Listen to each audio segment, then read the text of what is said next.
OpenSciEd, Lesson 4 Screencast, Cell Growth and Cancer Simulation, Student Video. The cell growth and cancer computer simulation, your screen will look like this. A NetLogo simulation page for cell growth and cancer shows a drop-down menu for Auto Stop set at age 21, and a slider for adult height set to 180 centimeters. A visualizer shows sections for blood cells or lymphocytes from lymph nodes, blood cells or neutrophils from bone marrow, colon cells, skin cells, and brain cells. There are a few different buttons that we can manipulate to change the conditions of the simulation, so I'll show you how those work right now.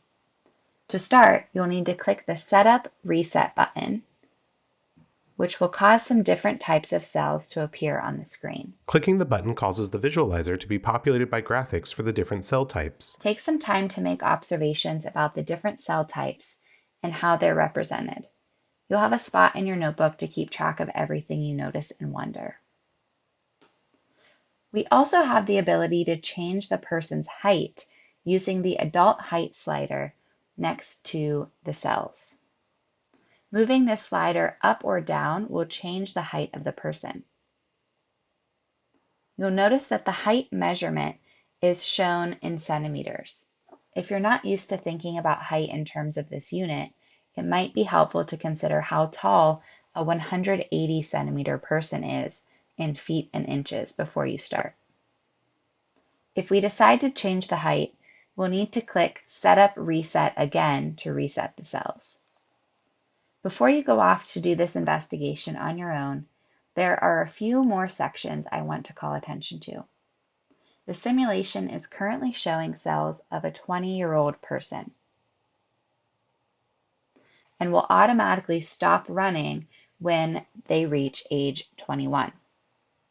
We can change the auto stop condition by clicking on the drop-down arrow here and selecting a different choice. Next to that, we have biopsy results. It currently says negative because our person does not have cancer. If the person develops cancer, our biopsy results will say positive and will tell us which type of cells developed the cancer.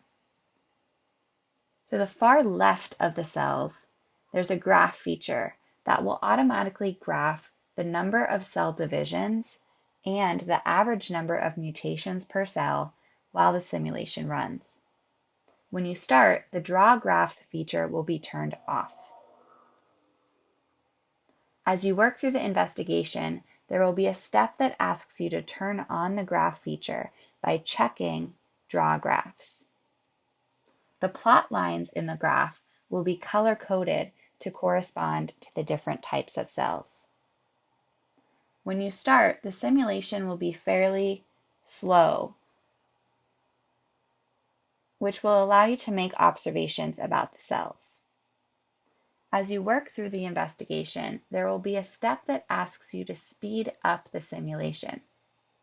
You'll do this by unchecking the Draw Graphs and Show Mitosis features, and by increasing the model speed slider at the top of the screen.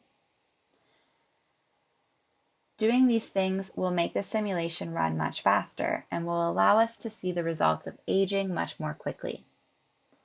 Now that you have a better idea of how to use the simulation, you can get to work on figuring out why some types of cancer are more common than others and why cancer is more common in older and taller people.